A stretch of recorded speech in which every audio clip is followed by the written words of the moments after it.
All right. I think we're going to get it started. Thanks everybody for joining our webinar in Pharma series. This is Saman Sadr. We're going to talk about a very hot topic today.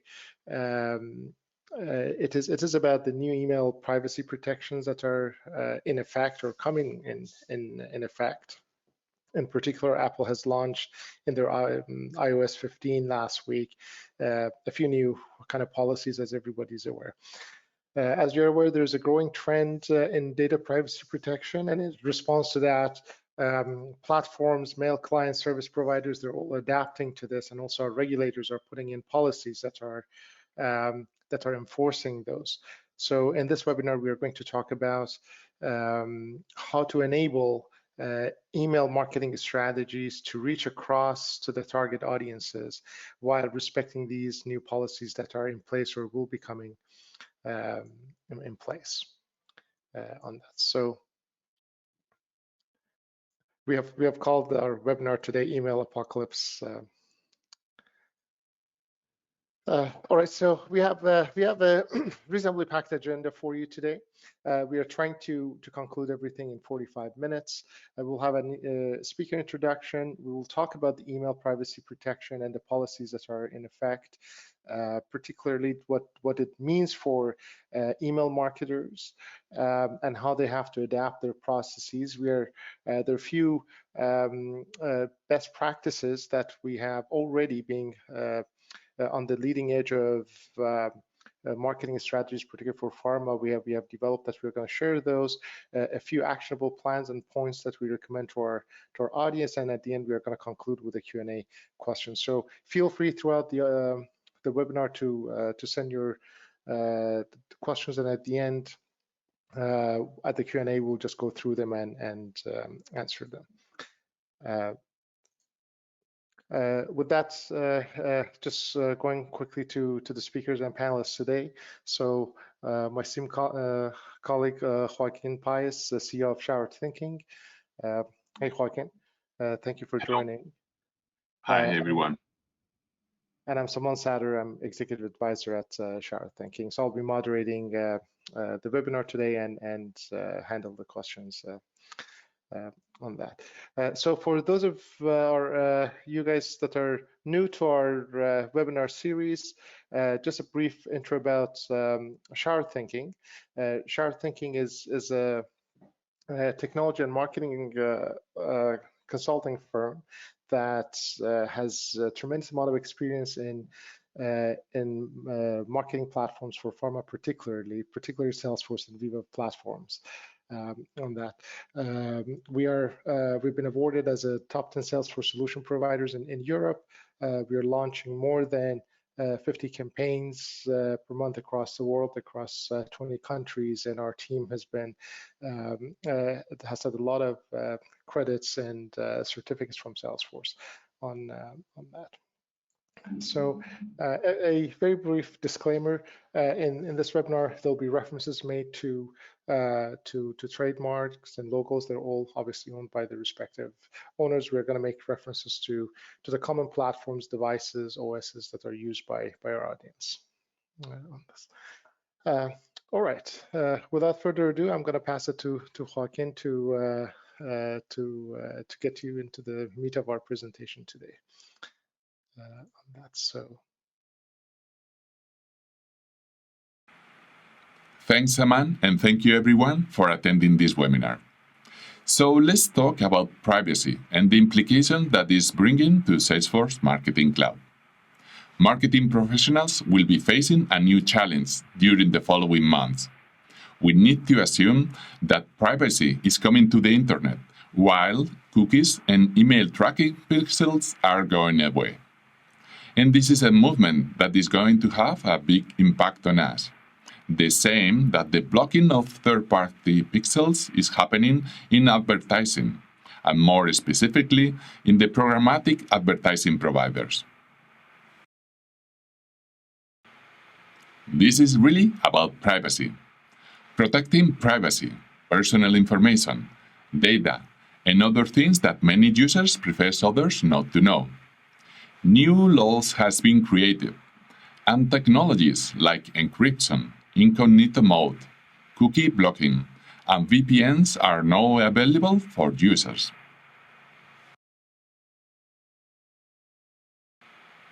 But let's also consider that privacy is an important marketing factor for companies like Apple. They know that privacy creates a strategic advantage, and they actually promote at their core every new device they launch. Privacy becomes an umbrella under which they attract new consumers. And other competitors like Google or Microsoft cannot let them take the lead alone in such an important matter. So, privacy is something Apple has recognized and responded to. It's no new. It's only the newest privacy feature that Apple is offering, and it's probably not the last we will adapt to.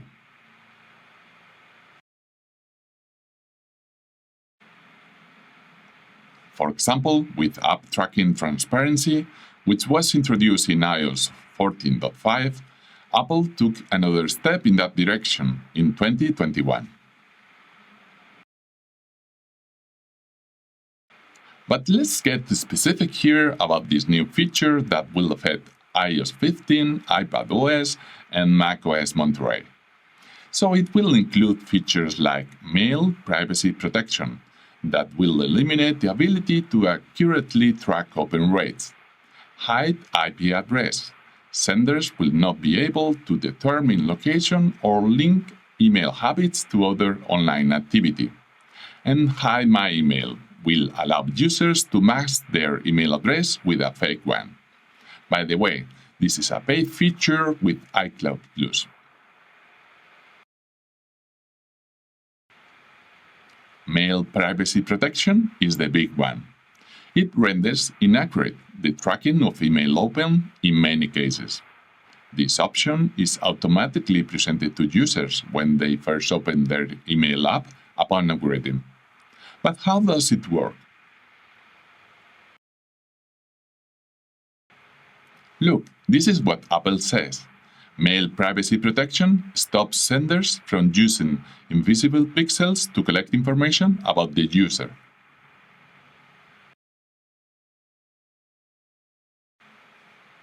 But let's go in deep how this feature actually works.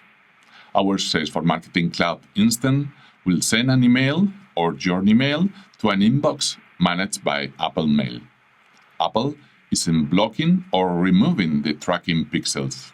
They are just rendering them unuseful. When the Mail app receives an email, the email is then loaded and cached on a proxy server.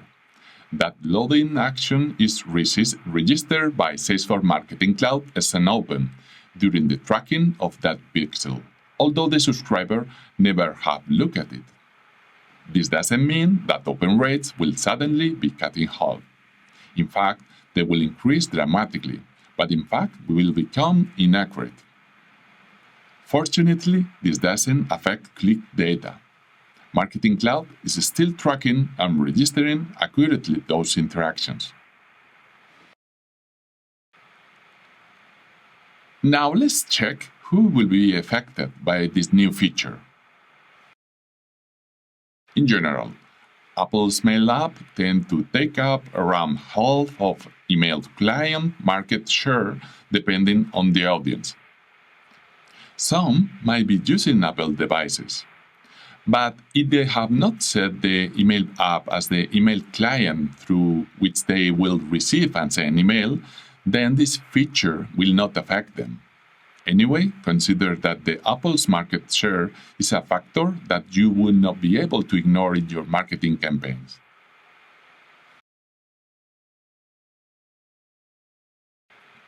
Let's change gears and review which functionalities will be affected in Salesforce Marketing Cloud. Metrics will be affected, something that a lot of attention is often given to. A shift to a focus on other metrics, such as CTR, is the only one that will be reliable.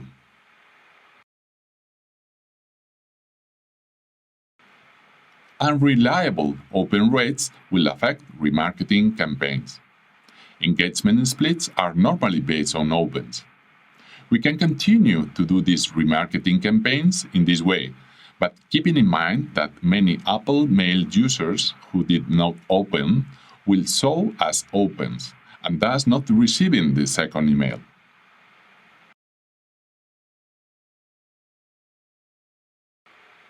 Opens are a common engagement split in nurture journeys. In this case, we recommend focusing more and more on clicks for the engagement splits and triggers. In such cases, we can send the user down a different path with different content or communication based on when and what they click. Another feature that will be affected is A/B test campaigns. A/B test has most often been used to test subjects, headers, and other aspects of an email based on open rates.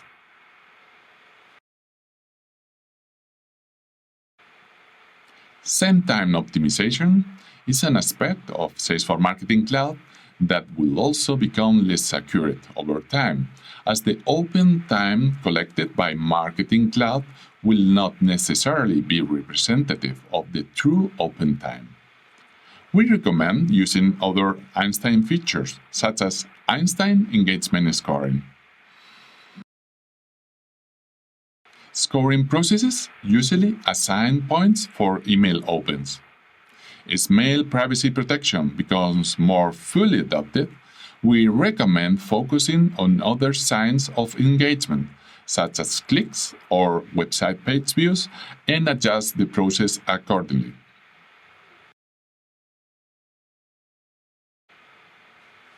We still have some time. iOS 15 just released on Monday. macOS Monterey is yet to be released. iOS 15 update is quite large, it's 7.5 gigabytes. It will take some time for many subscribers to actually do the update. And by the way, this PDF will be available for download at the sourthinking.com website. And finally, let's check some action points.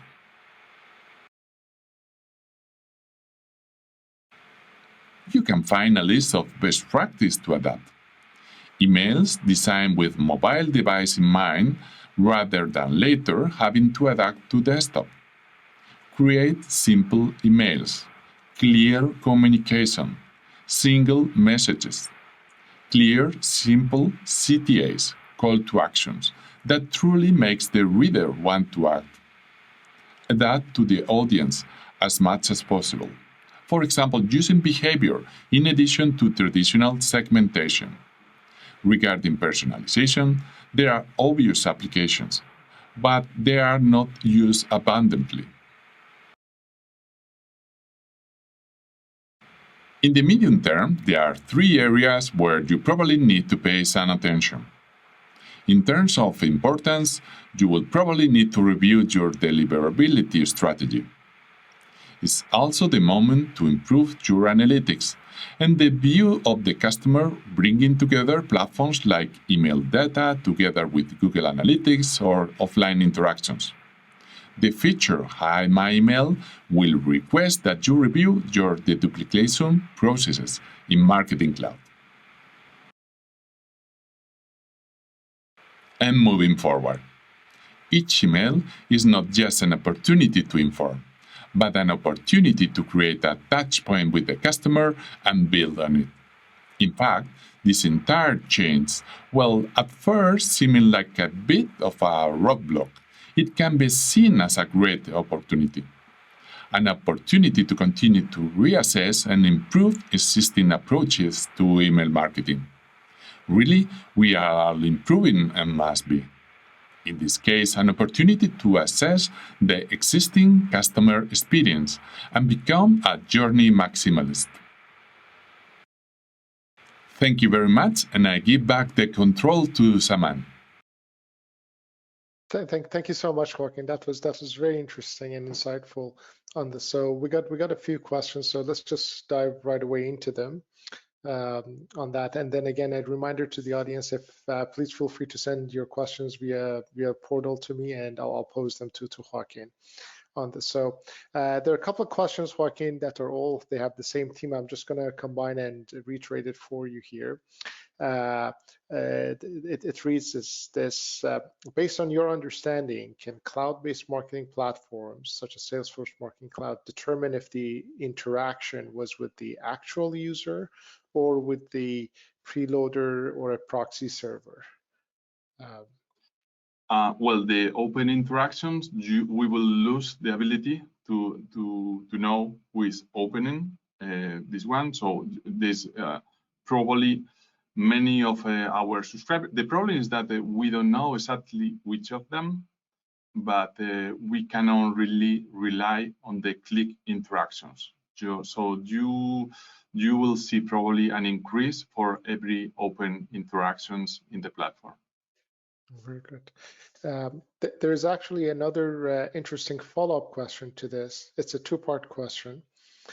And the audience is asking, are we able to determine if our target audience is using, let's say, iOS 15 versus other, I guess, iOS versions or other platforms? And if yes, can we apply a different journey or decision point for different audience based on different kind of iOS platforms they're using? Good question. The response is we can divide our audience based on if they use Apple or they are not using Apple. Other measures, like if they are using iOS 15 or other operating system, they are not reliable. And also, you need to consider that, as I thought that I commented before, that still could be Apple, but they could be using Gmail or they could be using Outlook. So still will not affect these users. But the suggestion is I think is correct in the opposite side. More than creating a list or a data extension with the subscribers that have Apple, you can create the opposite. So the subscribers that you are sure, at least the last time you make an interaction with them, you send them an email that they don't have. And for example, you can still check your A/B testing campaign or make a specific journey for these subscribers that you know that they don't have Apple. So this is more or less our basically any information about if they are using Apple or sorry, is the operating system or the email client will not be reliable. So you will only be able to know if a subscriber is using Apple or not. And also consider that many times the subscriber changes the device where they read their emails. So it could be once they open in a PC and the next time they are on the go and they open it on their iPhone, for example. Okay, very good. Thank you, Joaquin. I'm actually sifting through, there are a lot of questions that have come and I'm sifting through them and try to tailor the ones that, was relating to this couple of questions that were asked. So if our audience be patient with me, I'll go through all the questions, but I'm kind of jumping ahead a little bit here to bring up some of the questions forward. Another question, there are two questions here, actually. The first one is, would the privacy choices by Apple, are they impacting only the Apple Mail client, or it is impacting other mail clients such as Outlook or Gmail suites on an iPhone or an Apple device? No, this I've even personally checked, and for example, I using an Apple device with iOS 15, but with the Gmail, and it's not affected. But you will also need to consider, as we said before, that probably other providers in the future, like Microsoft or Gmail, will provide similar features. So we see as a trending in the market, in the provider. So Okay, very good. Some of our audience looks like that they have already started kind of facing this iOS 15 update challenges. One of our audiences asking this question, that they have done some tests on iOS 15, and it seems that Apple client does not open the emails immediately. It takes several hours. Do you have any experience or thought about whether Apple just trying to open these things once a day, or any insight that you can share? no, well, we obviously we are following this issue, as it's only just 1 week. We are checking the reports from the different customers and see which is the impact. Apple so far they don't have released any information about this specific. They said this is about security. So you need to consider that it will probably change during some time. So I will not make any assumption about when these proxy servers will open the emails from the subscribers. No, they have just launched the service, and probably they are in some kind of beta testing this feature, but really we will not know. And really, I think that we should be setting up our strategies with this element in mind, that we are going to lose, at least for Apple, the open metrics. Very interesting. I think that is a really the message with this webinar, that trying to kind of elevate the strategy and approach beyond the tactical limitations, and try to kind of elevate the strategy. Now, another technical kind of, or let's say tactical element to that question, our audience is asking, you know, if we have any knowledge yet, if the proxy IP would be even from the same region, or it will be from a different region or country. Perhaps this, walking down the road, it will have some implications, what type of privacy regulations would be applicable to it. But do you know already, or do we have any experience? No, we assume that they are from Apple data centers. Probably they will be there within their IP ranges. But we are still in the process for seeking the nitty-gritty, you know, for those interactions and having this experience. Very good. One other question here. The question reads, where can we find information about somebody who opens an email in iPhone, Outlook, Gmail? Is it the open data view based on the documentation? The open data view based on the documentation does not contain this data. It is more a technical question, but where do we find this information? The reports from Marketing Cloud in Discovery, you can find open by device, if I remember correctly. But you can check the Salesforce Marketing Cloud documentation, and there is a report on open by device. Very good. Thank you. And another question comes into place is, do you think that the existing journeys that have been put in place have to be totally revamped, totally changed, or we can make kind of small adaptations to these journeys in Salesforce Marketing Cloud to adapt to the new policies? Mm-hmm. Well, the process, obviously, you don't really you don't need to change it today. You need to change it during the next weeks or even next months, because I said before, this upgrade is going to take some time. The update is 7.5 gigabytes, so you are expecting the users to take some time in order to, and not all of them will allow Apple to use this mail privacy feature.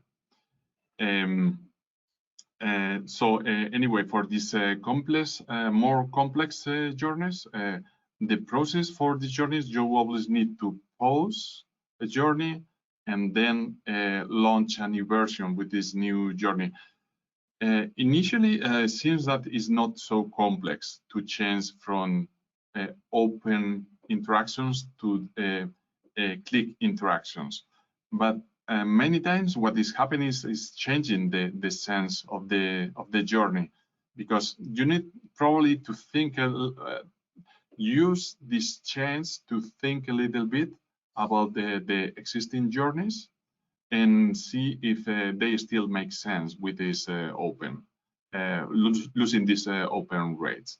So my suggestion here will be that could seem that it's easy just to change the open interaction by the click interactions. This is the standard response from Salesforce, but I don't see it so easy. You probably need to think a little bit more in deep how this is and which is the case that is solving this open functionality in your journey. Very good, thank you. Another actually very good question from one of our industry friends.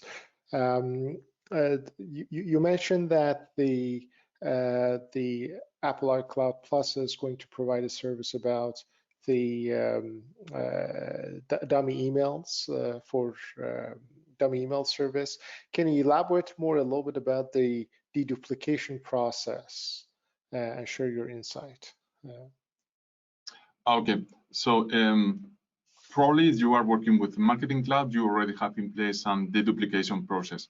The deduplication process is, imagine that you are the Bank of Canada, for example, and then a subscriber is coming, and then you realize that this same subscriber is using their work address or their personal email address. So these two addresses need to be deduplicated because at the end you have the same subscriber.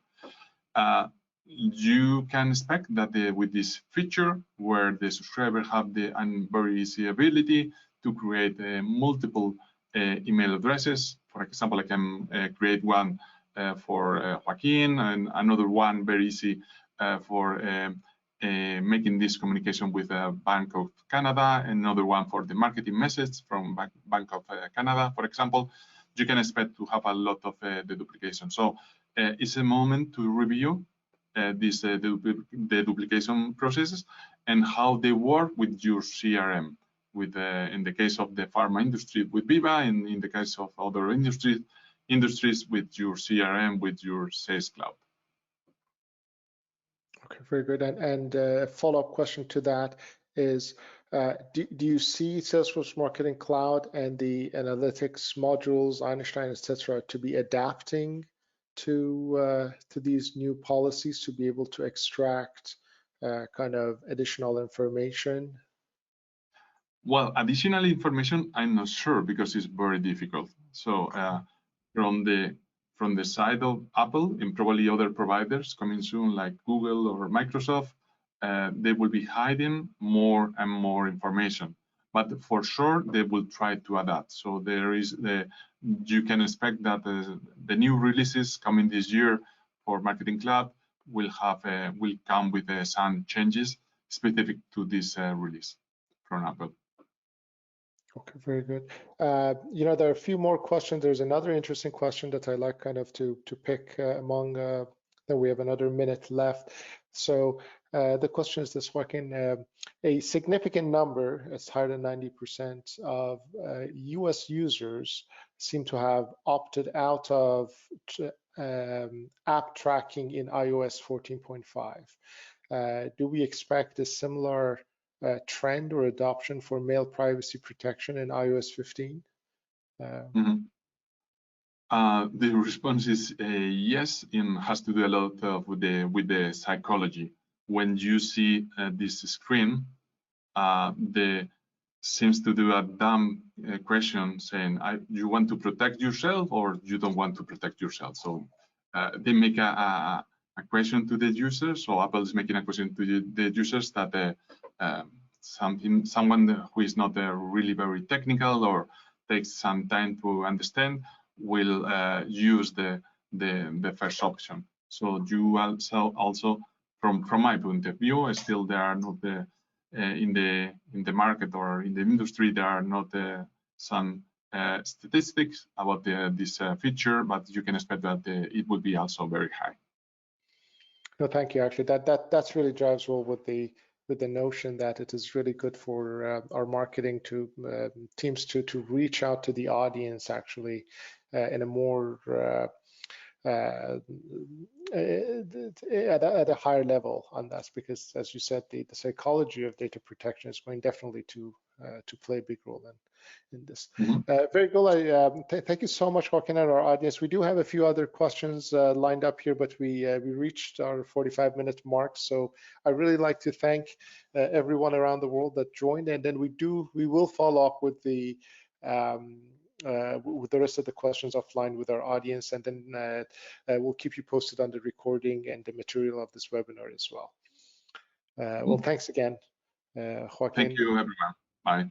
Thank you. Bye-bye.